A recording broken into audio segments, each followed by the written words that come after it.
Well, unfortunately, I got some bad news about our John Deere See and Spray sprayer that we was going to be helping with and developing everything. My good friend and former roommate who was in charge of this project in this area, he had a job opportunity that him and his family just simply could not pass up about a month ago. And anyway, he has decided to take that job, and considering there's nobody else in the area with this company, Grainery Technologies, which is the company who owns the sprayer and the See and Spray system for this sprayer, they decided they're going to come pick the sprayer up, and I don't know where they're going to carry it, but they're going to carry it somewhere else just because there's nobody else in this area to do what my friend was doing. So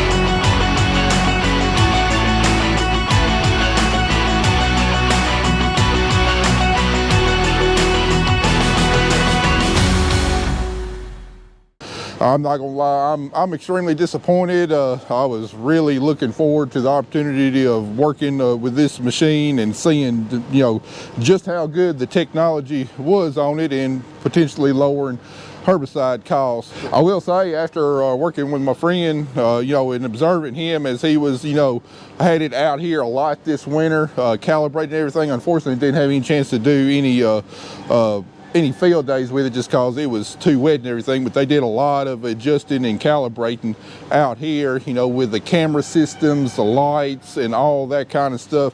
I'm not gonna lie, it's a very intriguing and neat process. But also, my personal opinion is that it is very complex. There's a lot of things having to work together in sync, and I could see all this technology, you know, potentially being a headache for a grower. It's just a lot of stuff that has to be just right on it. And if you know, you're watching us dealing with farm equipment, there's a lot of times that your equipment just it ain't perfect. You just having to make do. But what I will say about it, after, you know, looking it over and learning about it real good, I mean, it's got a very, very well made system on there. That boom system, aluminum boom system, is second to none. You know, you got all these lights right here, and watching them just flicker on and off. You know, they're flashes for the cameras that got mounted up above the lights there. You know, it's really just really neat. It's really neat watching it. And the good thing about this design over John Deere's are all the individual nozzles and solenoids. If I'm not mistaken, on John Deere, each one of those nozzle bodies cost somewhere around $1,000 with the solenoids and everything. Very expensive. And then not only that, John Deere also charges an activation fee per acre to actually use their See and Spray system, which I think is around $5 an acre, if I'm not mistaken. With this system, there's none of that. The nozzle bodies and solenoids are a lot cheaper.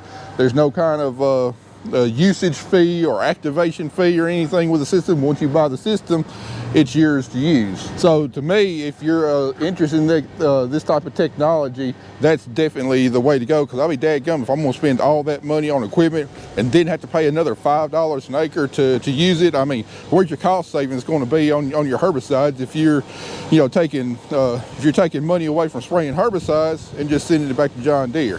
So anyway, that's the update on the sprayer. I wish I had good news, but you know, we've had plenty of opportunities with stuff in the past. Sometimes things really pan out, have a really good experience, and then sometimes, you know, you think things are going to pan out, and for whatever reason, they just don't. And that's one of those times. You know, that might be our only opportunity with that sprayer there, but who knows what's going to be coming down the road in the future. All right, let's get him loaded up so he can get on the road, start getting some beans hauled.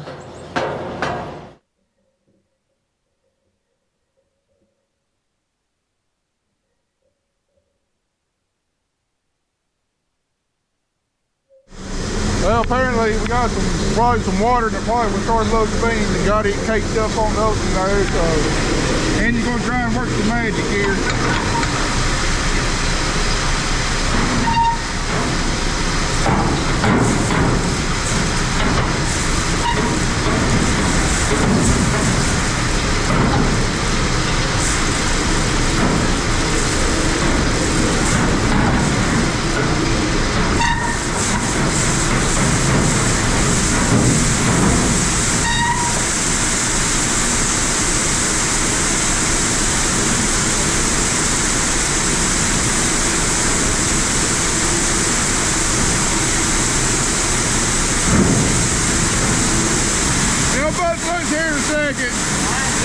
breaks loose here in a second.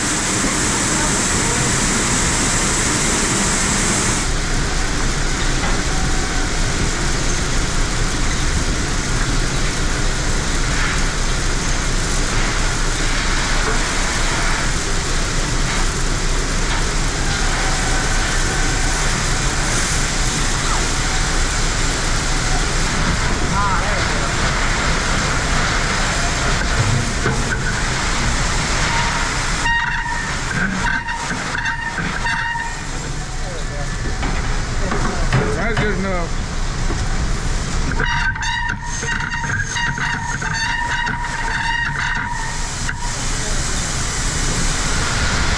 Oh!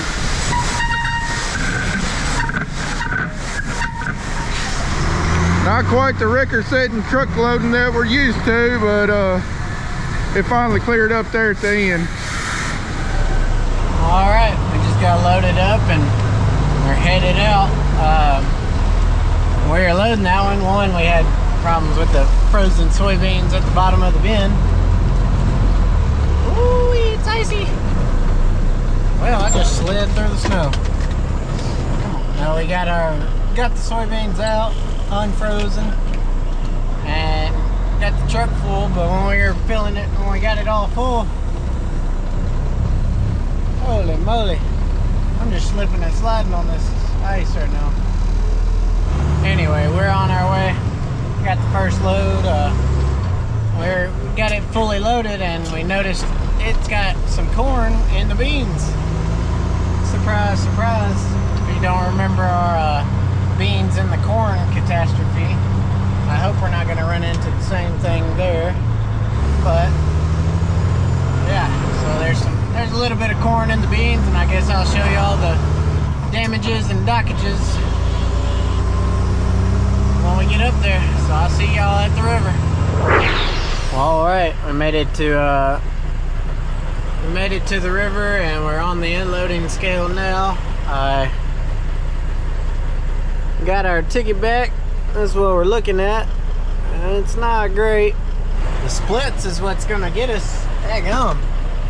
But yeah, our damage is about 2. Y'all see the paper. You'll see what we're working with. It's not the great, but it's not the best, but it's not as bad as it could be just yet. So we're gonna keep on hauling them back to Humboldt. What's up, J&S? Well, and you just got back, got 3 loads hauled today. Carter had his first day at school, and guess he wasn't satisfied with how clean his truck was when he showed up first day of spring semester. I tell you what, it's done gotten downright hazardous walking out here. Me and Andy was talking earlier today. We're kind of the same opinion. We either want it a full good layer of snow, or we want it all gone. We don't like the in-between part. All right, we made it back to the shop right at 5 o'clock. The grainery closes at 4 o'clock, so there's no possible way of even getting back up there. But we made our 3 trips today. And our first load, which you already saw, our damages and foreign matter and moisture. That's what we're looking at. Our second load, our moisture went up, our foreign matter went down. And then the third and final load of the day, our moisture went down a little bit, our foreign matter went down a little bit. What's our damages looking like on the first one? Our damages and splits are still a little bit high, but that's a lot better than like foreign matter and all the other junk that's on that paper. Anywho, we're about to get filled up and ready for in the morning. We're gonna go ahead and get him preloaded for first thing tomorrow morning, because I know we're gonna have a good week of hauling grain this week, weather-wise. According to Ryan Hall, next week more bitterly cold weather and potentially some more winter storms. And well, we all know what happens in the state of Tennessee when we get winter storms. It pretty much shuts down. So we're gonna try and get as many hauled this week as possible.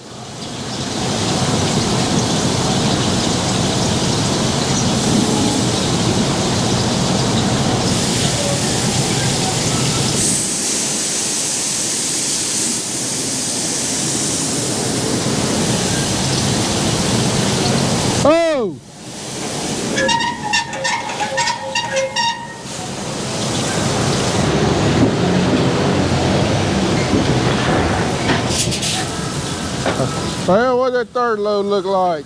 Our moisture dropped down about another 0.2, but it's yeah, so we still running about 16% moisture. That's kind of what I figured. You know, we harvested all those high moisture beans and double crop just because it flat out would not dry out until the very last day, and just didn't have enough time in the bin with warm weather to blow you know, air up through them and get that very top layer dried down. They were still showing about 17% moisture on my bin manager, and my bin manager generally reads about a point and a half higher than what they actually than what they actually are. But well, maybe we could have gotten it dried down if my bin manager hadn't messed up, lost communication, and was working right there for about 5 or 6 days. We might have been able to dry them down a little more, but anyways, it is what it is. I know we got a good week of hauling this week weather-wise. Ryan Hall watched in today and says bad cold weather coming in next week, potentially more winter storms. So let's try and get as much haul this week as we can. See if we can get 4 loads a day made this week. So I plan on. They said they're opening at 7:30, not 8 o'clock. So I plan on leaving super early in the morning and railing the rest of the week. So. And you probably gonna have to stop for fuel middle of the day tomorrow too, since we can't get a fuel delivery out here for a few days. Yeah, about 6 loads is about all you can get out of a full tank. So right under a half a tank. Yeah. Let's see how many of these we can get hauled this week. Well, the granary hasn't really been that busy in the past couple loads, but you can see a truck on the outbound scale there. And this is supposed to be a single file line. And there's kind of just a cluster, but anywho, I guess everybody's doing the same thing today. That's all we can do. Sit, drink your coffee, and wait to dump some beans. All right, I sat for about an hour in between the scale and the pit. I was expecting the line to be a little bit longer than that. They definitely been constantly coming in and out. Well, I say definitely been constantly coming in. I don't know about coming out that often, but still moving them. I think they had a problem with one single truck. I really don't know. I watched them coming back with a bag of samples, so it might have been the same case we had with Tyson. Well, we made it back to the granary, and as you can tell, my truck is off. Nothing is shaking, nothing's moving around, nothing's loud. We came back and we're sitting in line again. I don't know if they've got a problem with the bins or the loadout, whatever they're doing up there. They've got some kind of issue that ain't working out too quick. We've been sitting here for about it's about an hour and a half right now, and I haven't moved 10 feet. There's 15 or so trucks, maybe a few more in front of me. And the granary, it is 3:25 right now, and the granary closes at 4, so. And there's just as long of a line behind me that there is in front of me. So I don't really know what to say, but I can't help anything that they're doing. I don't even want to help what they're doing, because it's obviously a problem. In the meantime, the one thing I can help is this windshield here. I haven't really been able to see most of the day. There was a bunch of ice and junk and stuff all over the windshield this morning, and then just driving over the melted snow, throwing road stuff up there. So I've got a pretty dirty windshield and time to kill, it looks like. So, anywho, I'm gonna clean my windshield, and maybe I get out of the granary by the time they close.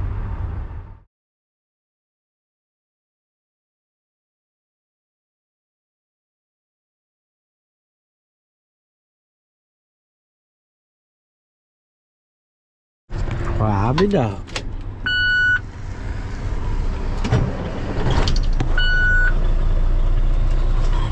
Well, I've got a clean windshield to be finally moving to. Now, while I was out cleaning my windshield, another trucker stopped and had to complain about the same things as me, but he said they were waiting on a barge. I figured it was something like that. I didn't know if they were having a problem with the actual pipe or we're waiting on a barge. So I believe they said they found a spot in the barge to dump the rest of these trucks. So let's see if they were telling the truth or not. We're finally moving though, so can't complain too much more. Y'all don't want to hear it anyway. Well, Andy just got back today. He only got 3 loads in. That was ridiculous. What was the holdup up there today? I think they filled up a barge and they were waiting on a barge is what I got told by other truckers in the line. But How long would you sit in line? Like 2 hours? about almost 3. I got up there right at 2 and didn't get off the scale until 4:40. Jeez. So he left like an hour and a half earlier this morning than what he did yesterday. Still only got 3 loads in and is going home later than what he did yesterday. yeah, Well, that makes sense. let's get you loaded up and ready to go tomorrow. All right, my moisture is steadily dropping too. We're down to 15.3 now. All right, if only we'd had a few more weeks of good drying weather in the bend, we probably wouldn't be taking no dock. But it's a lot better than the 19 or 20% they was coming out of the field. So let's get you loaded up. All right.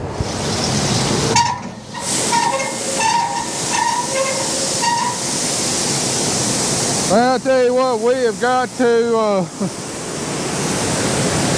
move our lights. Our loadout bin is blocking our lights up there. We got to put them down lower. They worked great before we had the loadout bin. They ain't helping too much now. I overfilled her a little bit, just couldn't see it very good. Oh well. If it fits, it ships.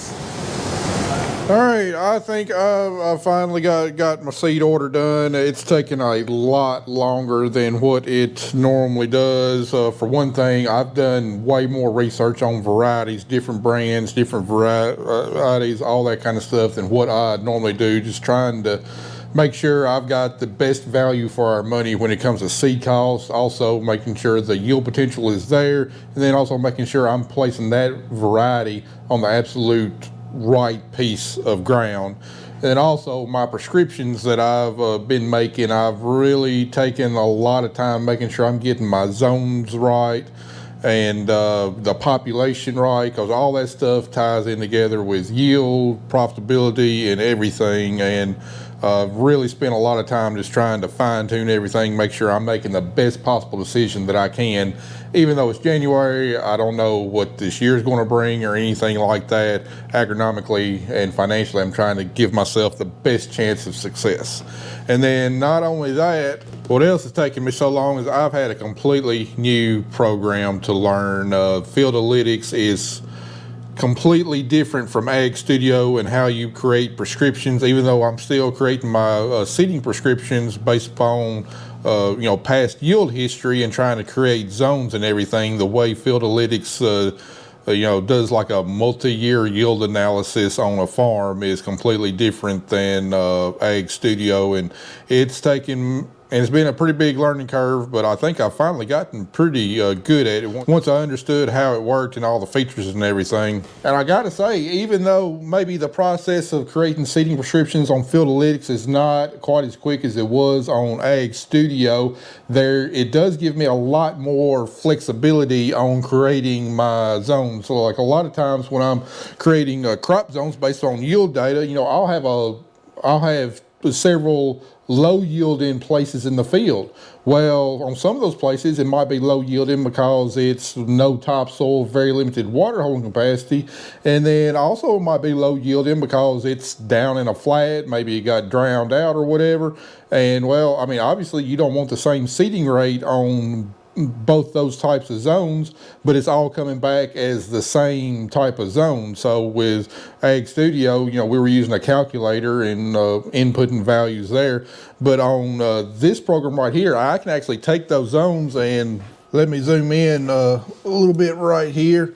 And anyway, you see right here in this area, this was another complete zone, and it was marked red. Just like this is, which those are low yielding because there's no topsoil. It's on the side of the hill, but this down here was red because all the water drains here and there's a pond, and that's why there wasn't a lot of yield. Well, obviously we want 2 different seeding rates. We want to put a lot more seed here, for one thing, because some of it's likely to get drowned out. The more seed we put out, the better chance we have of getting a stand. But we don't want to put a high rate up here because the ground can't support it. Well, I was able to include this area right here in with the rest of this purple zone here, which is very high yielding but well drained. So we're putting the same population out. And like in Ag Studio, I did not have that option. I'd have to try and pick the best seeding rate between my low yielding because it's dry and my low yielding because it's wet. So I've done a lot of fine tuning of the zones here, redrawing a little bit based upon my knowledge of the field, joining some crop zones and everything else. So anyway, after doing all this, I feel as good as I possibly can going into this year planting corn.